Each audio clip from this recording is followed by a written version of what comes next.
Okay, folks, we're making a video here. Everybody makes a video once they get one of these.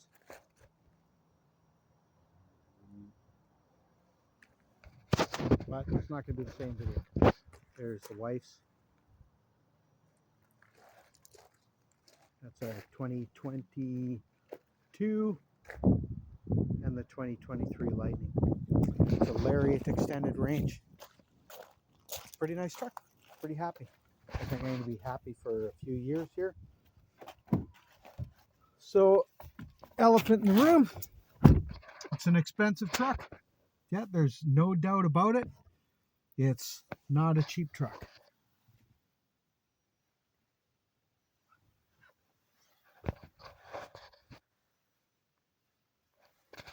It's a little bit dark in here. It's not a cheap truck, but there are no cheap trucks anymore.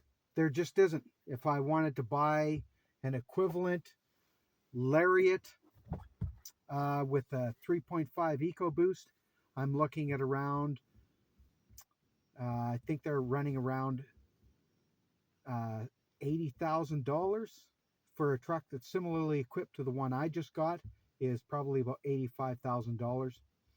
Then you got to pay for gas. And I am no stranger to paying for gas.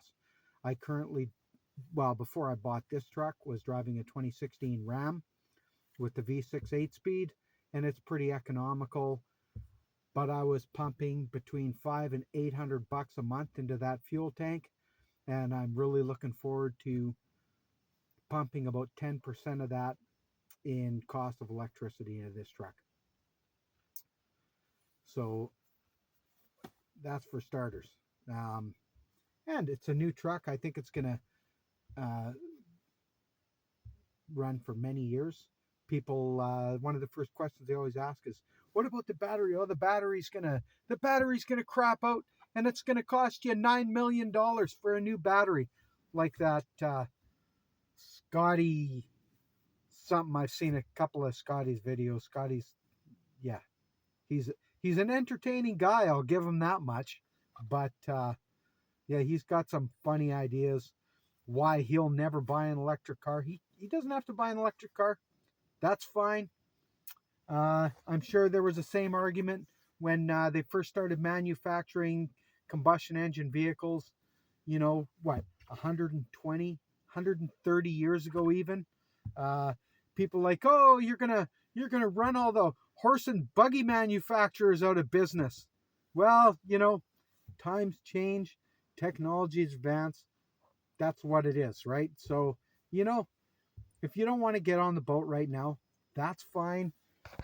The less people that are driving the electrics, the more chance that I'm going to get free electricity paid for by you. And I'm okay with that. I'm okay.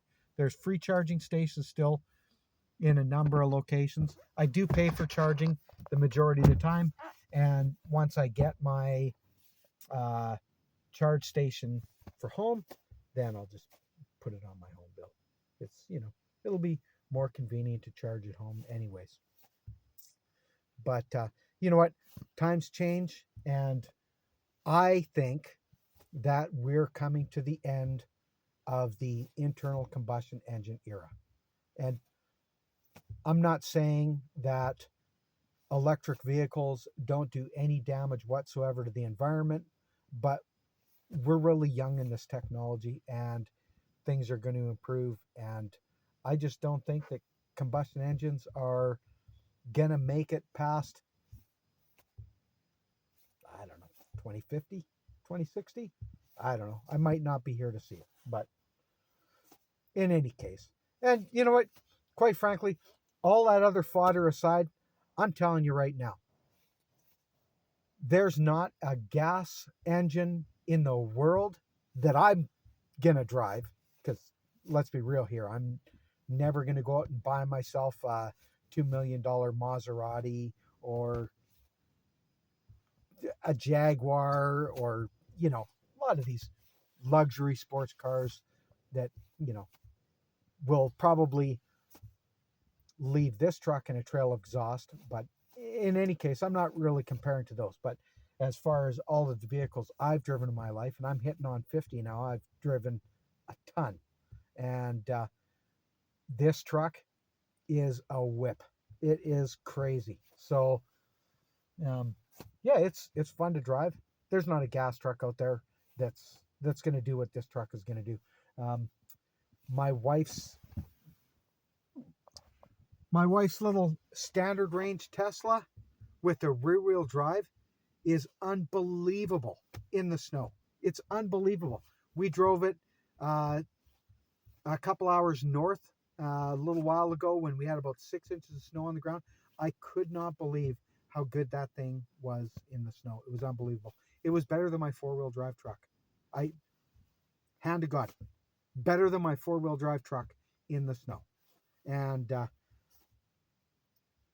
I'm totally sold. These are our second and third electric vehicles, and as far as the guys in my company, if I could afford to right now, hands down, I would sell all my other trucks and I would buy more electric trucks, and that's what the guys would drive.